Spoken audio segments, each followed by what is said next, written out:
Our introductions. Okay, well, welcome everyone tonight who is with us watching. Excuse the quality of my screen. It's just maybe electrical tape that I keep on it all the time. I don't know. But thank you for joining us tonight. Everyone at the store is probably tired of hearing me say how much I was looking forward to tonight's event with Ellen Crosby and Colleen Shogan. But what can I say? I love both of these authors. We're excited tonight to be celebrating the release of The French Paradox, which is the 11th in Ellen's Wine Country Mystery Series. Ellen will be joined in conversation by Colleen Shogan, who is an author and a senior vice president at the White House Historical Association. Colleen is the author of the Washington Whodunit series. In The French Paradox, priceless paintings Jacqueline Kennedy Onassis bought in Paris in 1949 and a climate change activist's death in Lucy Montgomery's Virginia vineyard exposed secrets that threatened to tear apart Lucy's family.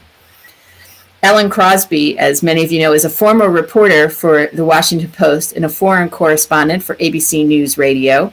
She spent many years overseas in Europe, but now lives in Virginia with her husband and 3 sons. She's the author of 10 previous wine country mysteries, which are set here in the heart of horse and hunt country in the fictitious village of Atoka, Virginia. Lucy is the main character of this series, and she returns home from France after her father's death to take over the vineyard. Ellen has also written 2 books, Multiple Exposure and Ghost Image, which feature international photojournalist Sophie Medina. It's no secret to anybody how much we love Ellen.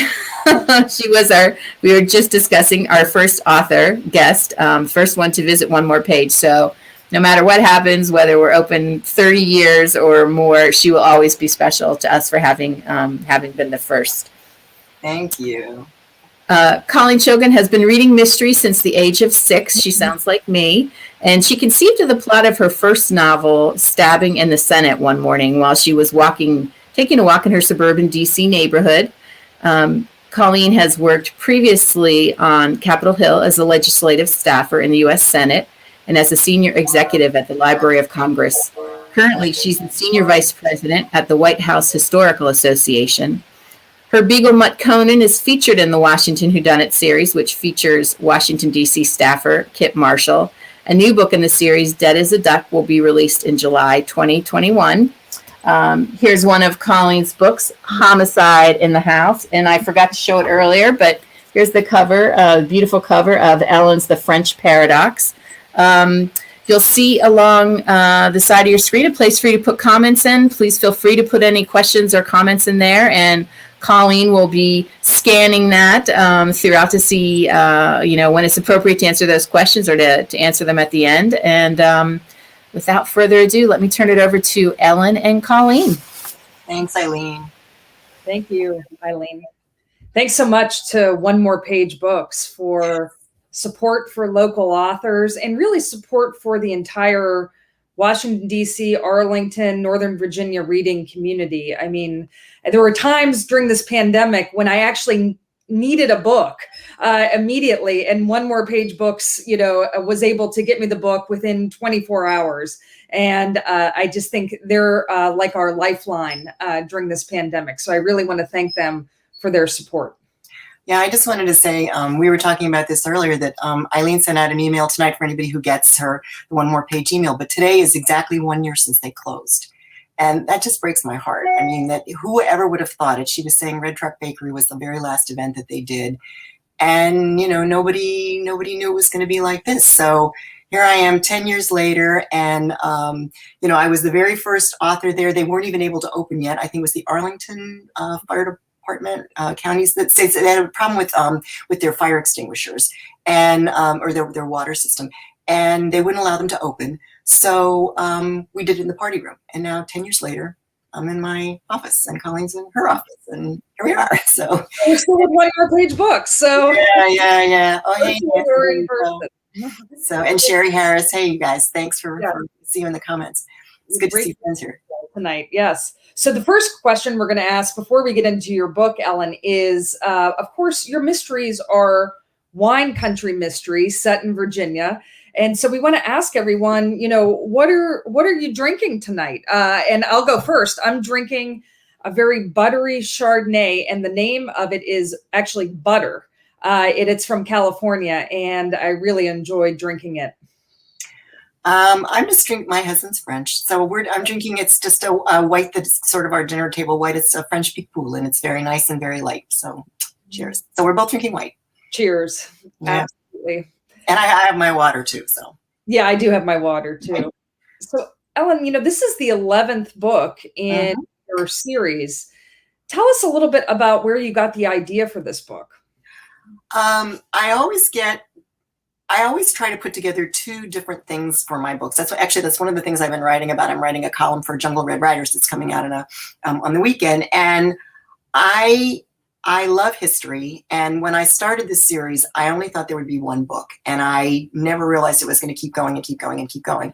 And as the series went on, I began to realize that the wine is fascinating. But the thing that I knew I needed sort of a thing that would kind of keep me going for the year that I was working on this book. And there's so much history in Virginia.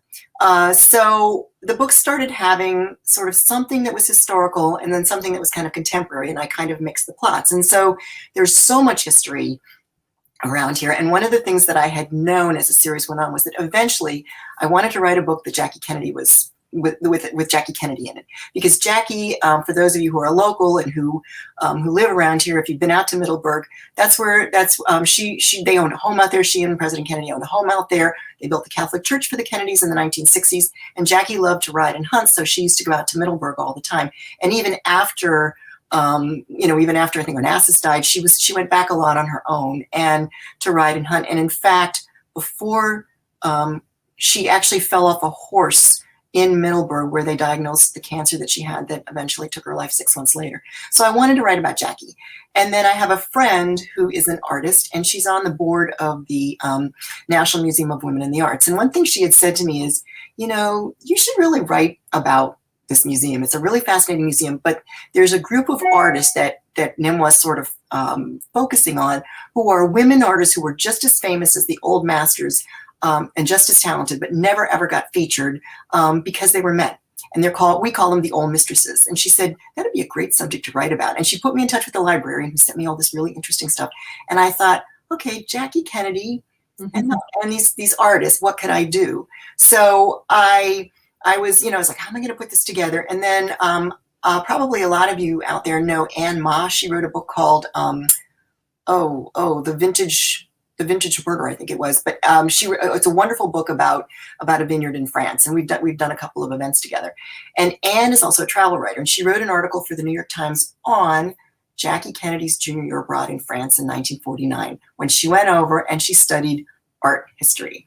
So I thought, I've got my connection, because Lucy has a grandfather who has appeared in a number of the books, and he was just about the right age. I made him a little older for this book, but that in 1949, it would be the end of the war, and that he and Jackie might have met, and maybe they fell in love, and maybe he took her to a lot of art museums, and maybe she bought paintings that back in 1949 were considered worthless in some bookstall in Paris and, along the Seine.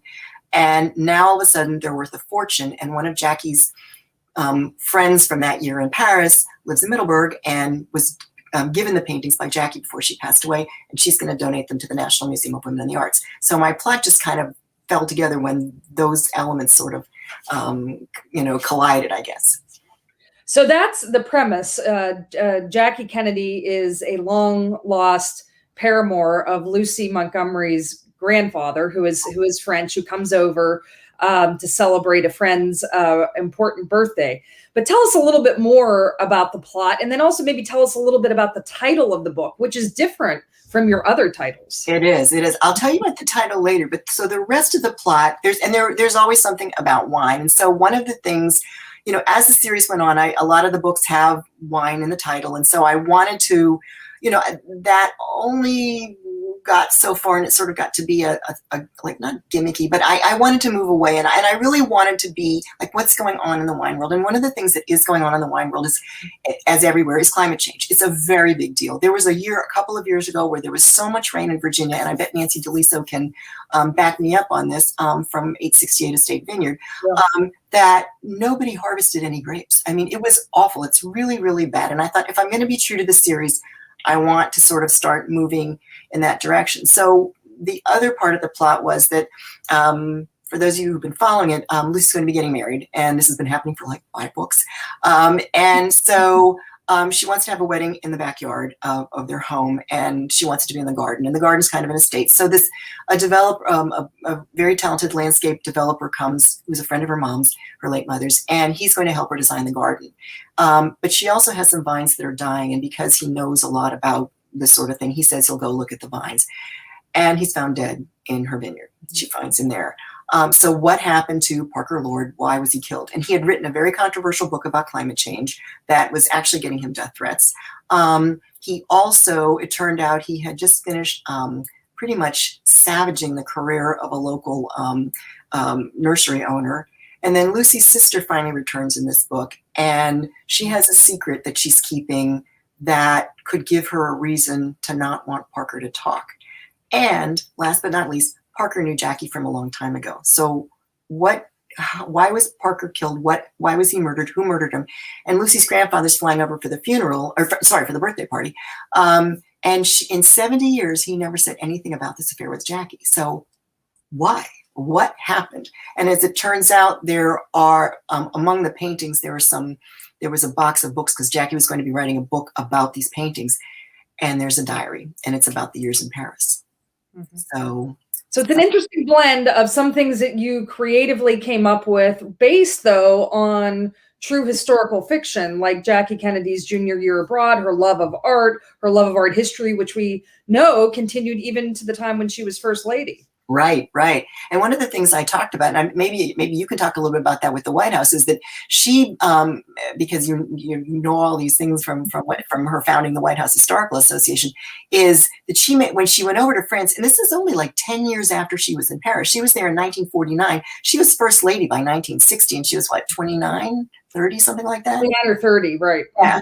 And so she manages to go back over to France, and because she has all this, because she was such a huge Francophile, she charms the pants off of André Malraux, who was the French cultural minister, and gets him to agree that the Mona Lisa can come to America.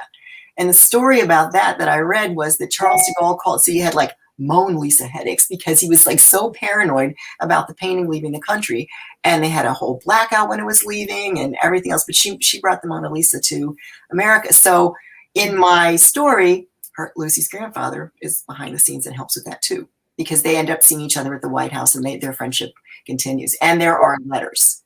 You do refer to that very cleverly in the book. So that's, it's a nice little side note that's, really rooted in history. And if you really understand the role that the Mona Lisa plays in French culture, French history, just sort of the French spirit, it's kind of like the United States. I don't know if we would loan George Washington's Gilbert Stuart, or the Declaration of Independence from the art. Right. Yeah, exactly. Those things don't travel. They don't move, right? This is the one thing you learn when you work in cultural institutions. There are certain objects, certain things that don't move out of their place, right? And those things definitely do not move. Right. So you understand what an amazing feat that was for Jackie Kennedy to do that. And she's probably the only person who could do it. The other thing that I really wanted to focus on is it turns out Anne is writing. Anne, as a result of that article in the New York Times, has a book contract, and she's writing a book that's coming out about Jackie's junior year in Paris, a novel. And then another friend of mine, Lou Byard, who I know is a good friend to One More Page, he's got a book that's come out about Jack's roommate and the role he played as a friend to Jack and Jackie, his boarding school roommate. And but I was really intrigued by Jackie's years as a book editor. And I ended up focusing, so I had that she was writing this book about the paintings that I invented were paintings, and she actually edited a book about this, portraits of Marie Antoinette by her female portraitress who was one of the old mistresses. And then, as it turned out, when I looked through all the books that Jackie had been editing, there were enough books about that period because she was so fascinated by court life, and she was fascinated by Marie Antoinette, and edited a book of her letters to her mother, Maria Theresa. So it really just kind of all fit together. And so it was an opportunity to talk about, I think, the phase of Jackie's life that people don't really think so much about, but what she was most proud of, and how she was, I think, a book editor longer than she did just about anything else, and how much she loved it. Absolutely. And you know, talk about her literary history, her apartment in New York, in Manhattan. She surrounded herself in books. So it makes a lot of sense. She herself becomes a literary figure. So it makes a lot of sense to write her historically into a literary work. It's really quite lovely the way that you've done it. Do you have some stories about Jackie? I think you have some personal stories. I do. So we were talking about this the other day. So it turns out that my mother-in-law, my husband is French, and he's an American citizen now, but my mother-in-law was French for a very long time. And when they came over here, she ended up working at the French Commercial Counselor's office in New York. And when Jackie used to come to New York to visit the couturier houses, even though her French was flawless, my mother-in-law, I'm not quite sure how this happened, but ended up going along with her, and they became friends. And to such an extent that my in-laws have a house in upstate New York, like a little summer place outside of their apartment on the Upper West Side. And so one day my mother-in-law tells the story that she was in the garden, and all of a sudden this car pulls up and Jackie gets out, and she no notice, and she said, "Oh, I just came to stop by and say hi." So they corresponded, and Jackie was quite famous for writing her letters, and my mother-in-law was as well. She was a devoted correspondent. So fast forward to 1994, we moved to England, and my husband and our kids and I, we were in London, and we were waiting for our furniture to come. And the day it came, a letter came from my mother-in-law, and she said, "I'm terribly worried about Jackie. I know she's been ill." And she said, "I think I'm going to write," and of course she still called him John John. She said, I'm going to call John John and find out what's wrong." And I hadn't really been aware of just how much her how she had deteriorated over the 6 months since she fell in that hunting accident in Middleburg. And so that day when the movers were there, it was the lead story on the BBC News at noon. And of course, we've got these moving guys, and they're like blokes, they're big mover guys. They're all in the cab of the truck sobbing because they were so upset about Jackie Kennedy's death. And that's kind of when I realized what she really was. She touched a lot of people's lives, and not just America. I mean, they were just devastated, and it really struck me that she had that kind of an impact, and it was worldwide. So we have a lot of great comments about your writing that are coming up, and I just want to tell people that are listening and watching us this evening, if you have questions for Ellen about the French Paradox, about anything she has done with her writing, past books, future books, please type in the comments, and we'll try to get to as many questions as possible. There are a bunch of them. Wow. Thank you all. Yeah, there's a lot. I kind of want to push you a little bit on the climate change focus. Okay. That's part of the plot. Like you said, this is sort of one of the reasons why your murder victim gets into a little bit of trouble, and you have to create motives for murder. And I think you picked a good one, because climate change is certainly a hot button issue, and you make him sort of on the forefront of identifying problems and concerns resulting from climate change. Now, I write, a mystery series set in Washington, D.C., primarily set on Capitol Hill, although I move my protagonist around at times, but she's a congressional chief of staff. So she's always kind of in the periphery of politics, policy.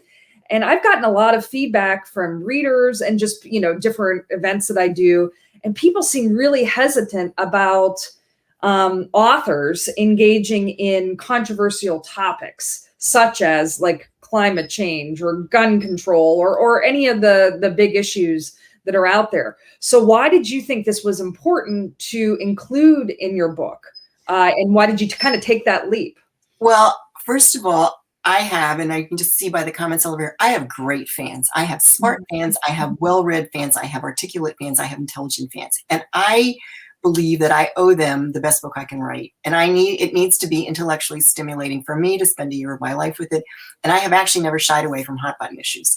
And I also have to be true to the characters. So there's climate change. I've also taken a deep dive into immigration, and I've heard about that. And I've also gotten into fox hunting. Mm-hmm. And I remember one time I said to Juanita Swedenberg, when before she passed away many years ago, and I said, well, I don't know. I mean, I'm not a hunter. And she said, Ellen, Lucy is. And she said, you have to be true to Lucy. And she said, she's going to let the hunt ride right through her land, just like we do. And I was looking the other day at something from Slater Run, which is I think it was on Instagram. And they had, sure enough, a little video of another hunt riding through their vineyard, which happens. And so climate change is a big deal. It's real. It's there. I'm the winemaker, Rick Tagg, who's the winemaker at Delaplane Cellars in Delaplane, sent me an article while I was working on this, and it made it into the book about the store, the farm out in Middleburg that sells Christmas trees. And now it would be, I think, 2 Christmases ago, when Thanksgiving was so late, the weekend after Thanksgiving, which is almost the beginning of December, they sold a few Christmas trees, and then there's Nancy saying it so wet. They closed. They had to close because all the Christmas trees had gotten some kind of a fungus that, now that it's a warmer zone here, it killed all the Christmas trees, and so they just didn't sell them, and they weren't able to sell them. And the owner told Rick, he said, "Come March," he said, "we're going to burn them all." And I mean, that's real. That's. It just is. I mean, vineyard owners are dealing with these issues, and they're trying to figure out what to do. And the book I'm finishing up now is all about climate change and the fact that that there are these pests that are coming. This year we got the locusts coming. There are pests that are coming. There's and I've been lucky enough to have a woman named Lucy Morton, who's probably one of the top vineyard advisors in the country, started advising me for the last couple of books. And I mean, she said, when we had a big talk about the French paradox, when we were out at Slater Run signing books some years ago, and she said to me, it's not climate change, it's extreme climate. And she said, if you're going to bet on you're going to maybe luck out and the climate's going to be okay, except when it's not, you're going to lose a lot of vines. You're going to have a lot of problems. And if you don't start planning for this, and vineyards need a couple of years before they plant vines, they have to wait for them to mature, and then they can get a harvest. And that's really expensive. So what are you going to do? I mean, it's warmer here than it was. And again, even in France, for example, the French in the Bordeaux region, they're now having to plant some vines that thrive in Spain up there, because that's what's going to grow up there now. So you've got Spanish vines growing in Bordeaux, and I mean, it's a real thing. So I get it that people might not like it, but I think if I present an issue and I present facts, and I don't, I don't want to say take sides, but I mean, I think I put it out there and people can make their own decisions. I mean, I'm not getting into, pardon me, for example, COVID or whatever, but I just think that's a really big part of what I write about. Right. Well, I mean, to be fair, Lucy, I don't think Lucy really is taking sides on climate change. She's just dealing with it, right? She's got a reality. She's got problems that she's got to deal with at her vineyard, right? But me as an author, in terms of, coming out like, all one way or the other, or getting political about it.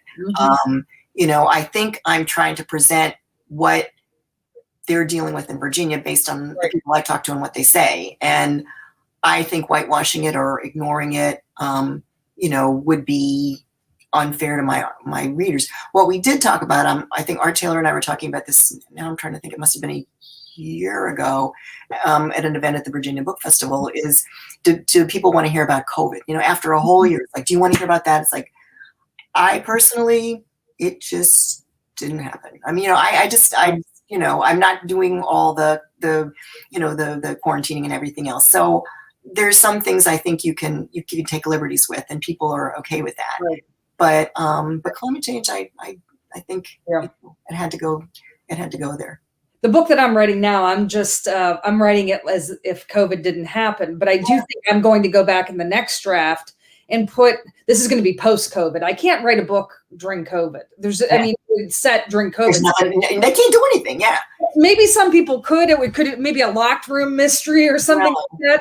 I don't know. Where you're quarantined together. I mean, wearing masks. Yeah, I don't know. Like the Last Policeman or something like that. But that's not something that I wanted to write. So I just wrote it like I would write any other book. But when I do the next draft, the second draft, I'm going to go in and, have references to the post-COVID state. And I think there'll be good reasons why they're doing certain things the way that they're doing them, because it will be after the pandemic has subsided and there will not be social distancing. Because I agree with you. How do you have people meet in interesting places and do interesting and fun things if, you're confined to a house or social distancing? It's really, it's almost impossible to be able to write the types of books that we write that are kind of place-based books, right? Mm-hmm. Yeah, this really matters in both of our books, for example. So let's talk about another setting for your book, or at least one place where some of the action happens, which is the National Museum for Women in the Arts. And you talked about it a little bit in the opening. Yeah. This is a really special place. And I've actually only been in one museum in the past year, and it's been the National Museum for Women in the Arts. They were open for a very, very short period of time, and I was able to go in and actually visit the museum with a colleague of mine. But tell us, for people that aren't familiar with the museum, because it's kind of a hidden gem in Washington. It is a hidden gem in Washington. Hello, Sharon Roeder, by the way. I just saw you hop in from Barrel Oak. So it's nice to see all these winery owners hopping by. So the National Museum of Women in the Arts, I didn't know very much about it. I learned about the building itself in an earlier book because it's an old Masonic building, and it's absolutely gorgeous. And I think they were closing for renovation anyway. But my friend, who's an artist, took me there, and it turned out to be the very last event, the very last place I went before lockdown came. And so she introduced me to the director and the assistant director. And I sat down and had coffee, and we were talking. And what I wanted, and this is actually sort of interesting to One More Page. I don't know if you all remember that One More Page had an auction a couple of years ago when they were going through a very bad patch. The property taxes have been raised through the roof, and there was a charity auction. So one of the things that I said I would be happy to offer, I offered a set of my books, but I also said I'd be happy to name a character in my book for somebody who placed a bid. So a woman named Rochelle Zone placed a bid for a friend of hers who unfortunately passed away in the middle. She had cancer while I was writing the book. But her friend had the winning bid. So I made Marilyn the chief curator at the National Museum of Women in the Arts, which ended up making her very special to me because she was based on a real person. And so Rochelle and I had a couple of conversations, and I learned a lot about the real Marilyn, who was a school librarian and had a Venus flytrap on her desk. And when the students used to come in and she wanted to say something, she wanted to talk to them, she'd say, well, my plant hasn't eaten in 2 weeks, and get everybody all nervous. So I gave my Marilyn also a Venus flytrap. And so the affiliation with this museum and One More Page is very special to me in this book. But it's a wonderful museum. It's absolutely gorgeous. And of course, what was happening was that the Jackie paintings of Marie Antoinette by one of the old mistresses were being donated to the National Museum of Women in the Arts, and so that was the plot. So I got to work in it. It was really nice. And then the museum closed. So yeah. So let's talk about some of the characters in your Wine Country Mysteries. I'd like to, they're different than some other. You don't write cozy mysteries. We could talk a little bit about genres, genres if you'd like. I would not classify your books as cozy mysteries. I'd classify them more as traditional. And why do you think that's the case? I'm with the new publisher now, Severn House. It's the third publisher for this series, which is really interesting. And they are in England. And having lived in London for 5 years, it was great to meet my first book was published in England by a British publisher. And when my agent talked to the publisher, who's also my editor, he pitched it as a traditional mystery. And that's kind of how I feel that it is. I feel like it's not, I would say it's not cozy. This book has like maybe a little more sex in it. And I should tell you a funny story. My parents live in an assisted living community out in Cupertino, California, and my dad, bless his heart, my parents are in their 90s, and so my father was reading books to a group of women whose eyesight wasn't very good. And so one of them said, and I've always donated my books to the library at the forum out there. And so one of them said, well, George, read us one of your daughter's books. So my father was like, oh, all right, I'll do that. So he called me and he goes, Ellen, he said, there is sex in your books. And I was like, Dad, I mean, really, it's pretty mild. I mean, and you do have 3 grandchildren, so, And so he said, well, I've solved the problem. He said, I just close my eyes when I read the sex parts. And I said, well, that'll work. So anyway, but there's, they're a little edgier. Barbara Peters at Poison Pen calls them like edgy cozies. And someone else called them a thinking woman's beach book, which I thought was kind of an interesting way to look at it. So I just, I write books for the people who are reading them, who are, like I said, intelligent, articulate, people who want a smart book. And that's, I don't know. And what it comes out as is how it comes out, I guess. I mean, I'm not saying, well, I'm going to write a traditional mystery, or I'm going to write a cozy, or I'm going to write, noir or whatever. It's just kind of, after I'm writing my 15th book, it's just kind of what I do, I guess, and it must be the same for you, isn't it? No, it's absolutely the same for me. I would probably consider my books, although they get labeled as cozies a lot, because I do have some elements in my books that do sort of tend towards the cozy atmosphere. Like, Eileen said, I have a dog that I have an actual dog here who is the basis for the dog in my mysteries. That's the only character that's based on an actual living thing, is based upon my dog Conan, but his name is Clarence in the books. And that's a common element of cozies, having like a pet, or a cat or a dog that kind of goes along with the amateur sleuth to help solve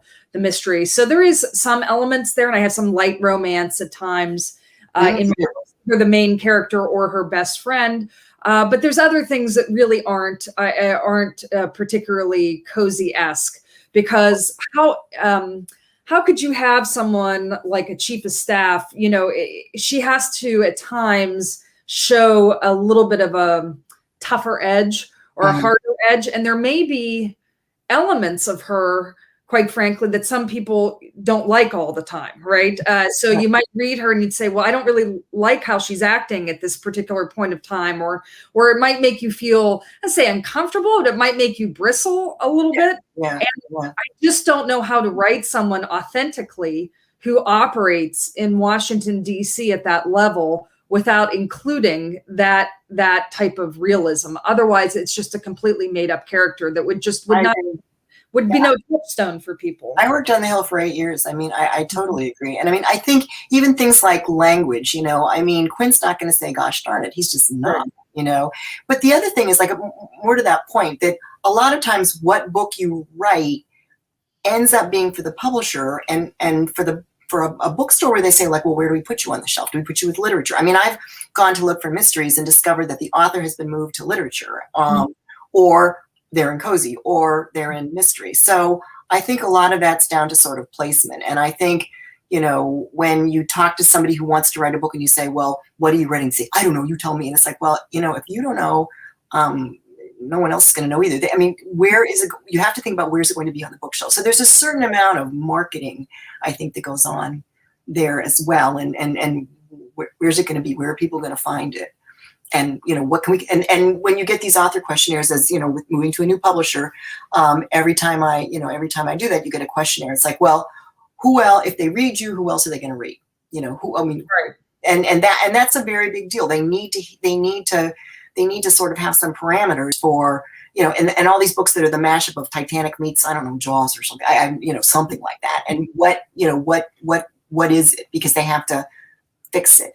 And then you get these books where all of a sudden, I don't know if you've noticed it, that ever since Gone Girl, there were a couple of years where every book had girl in the title. I mean, every book had girl in the title. It was just, an unbelievable number of books. I'm not sure what the thing is now, but it's, so it's a lot of it is the business, the industry, the marketing and the business, the publishing business, which is a whole other realm besides, writing, that we could certainly talk about if people have questions about that. But ask about some of your characters. So you mentioned earlier that Lucy's sister plays a role in this book. And I wonder whether you could talk a little bit about her. Let's talk, be frank, she's she may not be the most, endearing and likable character. She's got some flaws and some. She may have some issues. She's certainly a little bit more of a dynamic character than you might see certainly in a traditional, like, cozy mystery. She's a little bit more complex and complicated. So why don't you talk a little bit about her and the inspiration for her? Well, I think I told you what happened was when I started this series, it wasn't going to be a series; it was going to be a book. And so I just created all these people. And I mean, this would be in the late 1990s I was writing. So we're talking over 20 years ago. And I mean, before a lot of things, cell phones, I mean, just before, email and all this stuff. And I just randomly gave, Lucy a random family. And then, Dominique, her cousin, had a boyfriend who disappeared in a couple of books. And so I had to live with these characters, and her sister kind of lasted for a couple of books because she was such a volatile character. There was a book where she went through a really, really bad patch, and she packed herself off to New York, and she was gone for a while.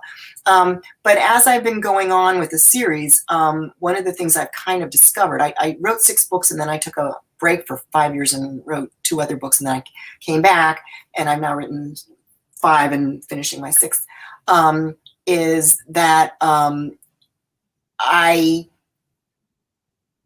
don't know if you know Julia Spencer Fleming. She writes the books about Miller's Kill. She writes about an Episcopalian minister. She said Miller's Kill is like, I don't know, 50 miles wide, because she needs this, she needs the characters for the story. And Atoka, I started off, it was 60 people, and my agent said to me, if you don't make it bigger, there's going to be no kill after like 5 books, as you would know.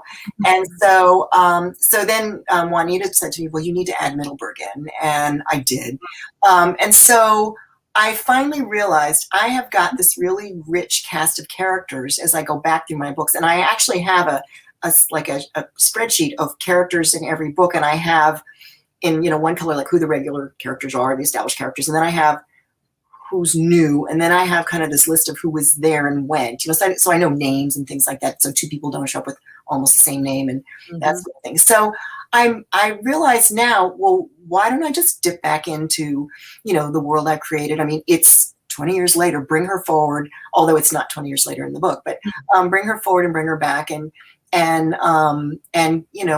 give her sort of a role in this story. So I did, and she's an artist, and which worked very, very well for a book about artists and art. And she's a talented artist. I had made Lucy's mother an artist. So, and she comes back with a boyfriend who's got a background in art. And they move into a cottage where Lucy's fiance had lived when he was the winemaker. He lived in the winemaker's cottage. So that was an empty cottage. So, so there's I can do all this stuff that's kind of organic to the story and make it work. So that's pretty much what I did. Let's talk a little bit about Lucy. Unlike her sister, who is certainly unsettled in this book in trying to find her way, Lucy, it seems to me, after reading all of your books, it seemed to me that Lucy kind of has hit a stride in this book. She knows who she is. She understands. She still has problems with the vineyard, of course. I mean, there's always going to be problems with running a winery and a vineyard because it's not the easiest slam dunk economically or financially. Wow. So she's got challenges, and you've talked a little bit about that.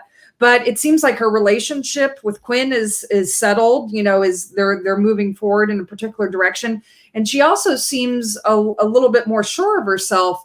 Like, hey, okay, somebody died on my property. Looks like it was when they figure out it's a murder, and I need to figure this out. She's resolved to be able to do this. And you sent that to me, pardon me, when we were talking about questions, and I was just really intrigued by that, because I don't know if it's the fact that I'm 20 years older, or I'm just more sure of myself writing the books, or that I have a new editor and a new publisher who is coming at it from a different place, I think. And I did feel that this time I met my editor in Dallas at the big mystery conference, and I thought, she's going to let me do what I want. She's going to let me do whatever I want. And in fact, that's pretty much what I did. And I got this really wonderful letter from her, and she said, you know what you're doing. You're a pro. This is great. I love it. No changes. And it was very, so it's just that book's kind of all me. And it's not an editor who said, well, you need to change this, and she shouldn't have done that, and she wouldn't have done this, and she wouldn't have done it for the first time ever. So that book is me. And I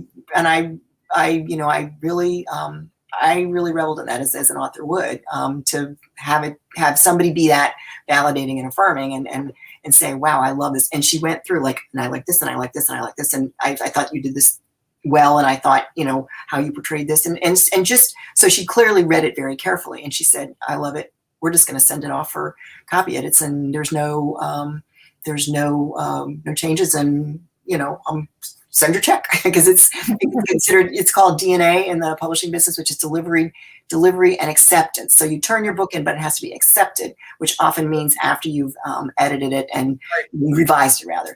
And she said, no, it's DNA and you're good. And let's just get it to the copy editor. It seems to me as a reader, as someone who's read your books from the beginning, that Lucy has changed and evolved over time, which I think is really, really important. Just me personally, in writing a series, that if you have to have some things have to be consistent, right? You can't change someone's hair color. You know what I mean? Lucy has a disability, right? Right. So she's in an accident. So that's not going to change. Things like that are going to be consistent. But with the character itself, the real individual traits that make the character, it seems to me that Lucy has grown an awful lot throughout your books, and has grown a lot more self-confident in herself, stronger and more self-possessed. I mean, that's just my observation. Thank you. I appreciate that. Well, I think I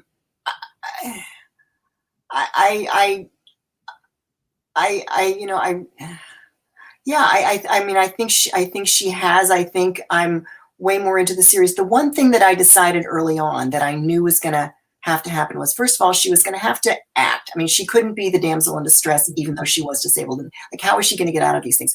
And I made some decisions early on that I stuck with. One is, she's never going to be smarter than the police. She's never going to be a scofflaw, and she's not going to be a snoop.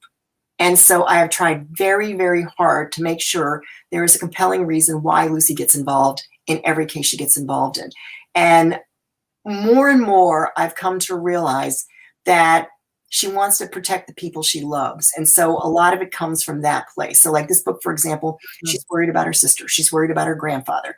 And it comes from a place of love. And then the other thing is that, and you see this, I mean, you see this in the news and in the newspaper and everywhere else on the internet, is that, you really never do know somebody you think you know, do you? I mean, look at the stuff that's playing out right now, and in the news about some of the scandals and whatnot. I mean, you think you know somebody, and then something happens. Like, whoa, where did that come from? So there's a lot of that ability to sort of be very malleable and sort of manipulate situations, because it's all.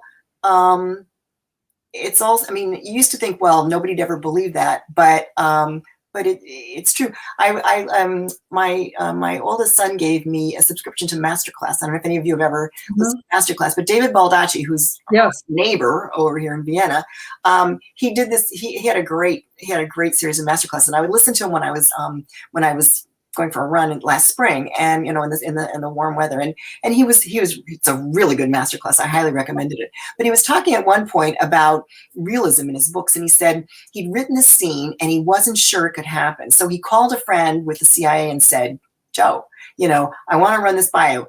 And the guy goes, it's okay, you don't need to. And he said, well, no, I haven't told you yet. And he goes, David, if you can think it up, we already did it. Don't worry about it. Just do whatever you want, because it happened.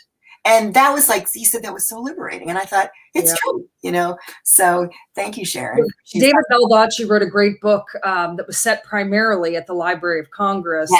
Yes. And he spent a lot of time with the people who worked actually in, I don't know if it was the manuscripts or exactly which, the rare books reading room, spent time with the people who worked there, understanding what they did. And so, I mean, always, obviously, when you're writing, you may have to tweak things a little bit this way or that way. I mean, I have people killed in the Capitol all the time. You would As hope, they should be sometimes. right. Yeah. That maybe there would be things in place that would not prevent these things from happening. But, if you have that little leap of faith, the backstory and all the information, as long as that's accurate, then people will come along with you for the story, right? For the interest in the story. And I try to explain it at the end. I mean, I always, the latest thing now is my editor will always say, do you want the author notes in the beginning or the end? And it's like, no, put them at the end, because that's where I explain what I made up. And, and if you read it at the beginning, I've given away the whole plot. So get to the end, and then I'll tell you, this is the book. These are the books I read. This is who I talked to. This is what I did. This is, this, I made this up. There is no such thing as, and that sort of thing. So, and I think, but the other thing is, it's like, I always say, it's like, sugaring the pill, is that, some of my favorite letters, well, first of all, my really favorite ones are from people who say, I stayed up all night and I couldn't sleep. And it's like, great. But, I'm glad you're tired. But people who say, you made me go look something up. And I think that is a real, I love that. Or I'm going to go visit those places. I really want to, go see that part of Virginia. It sounds so lovely. And so I think that's, when you get somebody, that involved. And I think one of the wonderful things about reading is, whether it's your Kindle or a book or whatever, is you cannot multitask. I mean, maybe you can have a glass of wine or a cup of coffee or tea or whatever with it, but Colleen and I, for all you out there, we live in your heads while you're reading our books. So anything you're reading by anybody, that person is in your head. You can't do something else. And that's a lot of power, and it's a lot of responsibility. And I thought of it always as a journalist was, you have a responsibility to the people you're writing for to get it right. So. Absolutely. Before we go, I want to make sure that we get to the question that I asked earlier, which is about your title. Oh, right. Yeah. Paradox, which, like I said, is a little different from some of your other titles. And I want you to tell us what the French Paradox actually is. Okay. Well, I moved away from the alliterative titles a number of books ago, and it was just the emails I get about, I have titles for you. And it's like, okay. I have them all. I kept them. I have them all. So the French Paradox is actually a thing. And it goes back to the 1980s, where there were, I think, a couple of, I don't know if they were scientists or whoever they were, who couldn't figure out why people who ate diets that were high in saturated fat and cholesterol, technically you're supposed to have a higher rate of you're supposed to have more heart attacks, and they got to, they started studying all these populations, and they got to the French. And they have pate, and they have cheese, and they have all this stuff. And I mean, they eat a Mediterranean diet, but they still have pate and cheese and all this stuff. And why do the French have a much lower incidence of heart attacks? So what they decided was, well, they also drink a lot of red wine, and in red wine there's this I don't know if it's a chemical element or this thing called resveratrol, right? And it's supposed to be good for your heart. So 60 Minutes did a show on this, and the sale of red wine went through. It was like a health food, and they marketed it as such. And it was like almost as bad as saying, well, wine is from grapes and grapes are fruit, so this is one of your fruit servings. But I mean, it just went crazy. And it turned out to be not really true, but I mean, there's so many other mitigating factors. But that was the French paradox. It was like, how can the French eat all their pate and their cheese and not have heart attacks? And it's because they drink red wine. Mm-hmm. So I just thought it was a great title, and it just kind of worked out. It happened to work into my story, so I stole it. That's terrific. So tell us a little bit about the series, and, where are you headed with the Wine Country Mysteries? And here's even a tougher question. Now, this is the 11th book in this series. How do you maintain vitality and interest in such a long-running series? Well, writing one a year is tough. And I actually got a little bit of a break when I switched publishers, so I got some time off, which I think was one of the reasons why this book, I feel like it's a really strong book. But because I had some more time, and for me, time is important. I think I write a better book when I have more time. But I've also learned that you lose your fans. You really do, especially for mysteries. People expect, they just expect it to come out at a certain time, and it's a disappointment if it doesn't. And you kind of lose people if you're always have a book in August, and the next thing you have one in December, and it's just they just aren't looking for you then. So I tend never to think farther ahead than the book I'm writing, which is why I actually had to go back and look up a lot of things in this book, as we talked about, because you are so invested in your current book. I'm getting, to the end of book 12, which will be out in 2022, but I'm just completely stuck in that plot. And I have to rewind and go back and sort of remember things in the French paradox. So what has always happened is I'll get to a book and I know I have another one that's due, and I'll say to my husband, I have no idea what I'm going to write about, and he'll say, you always say that. And sure enough, come a couple months, it's like, oh, well, what about that? And it's like saving string, and you just save string. And then, sooner or later you've got some ideas and you get some stuff. And then I feel like you have to go out and live a little bit. I mean, I am not one of these people who just is wedded to my desk and chained to my desk. If you don't live, you, I don't know, you have to restock the well. You have to get out and live. And the older I get, the more important that is to me. So I don't know what's going to happen after this book, the 12th book. It's more about climate change. There's a wedding, and there's a lot going on in that book. It's another complicated book. There's more history in it. It gets down to the issues of the Confederate monuments, which has been very, very, very, wow, very tough to write about. Very tough. Mm-hmm. So, and I have struggled with it. I've actually unwritten more of this book than I've written, because it's been so complicated. But I've done a lot of research. I've talked to a lot of people. I've done a lot of reading. It's, what, I don't know about you, Colleen, but this has been, I don't know. That's what I was actually going to ask you, the last question. If we have any questions from the audience, we're happy to take them. But I was going to ask you that question about writing during COVID. I mean, we've all been writing, whatever books we're writing now, we've been writing during COVID, and how that affected you. For me personally, I mean, COVID is difficult. But on top of that, there's, of course, what happened at the United States Capitol on January 6th. Oh, God, and yeah.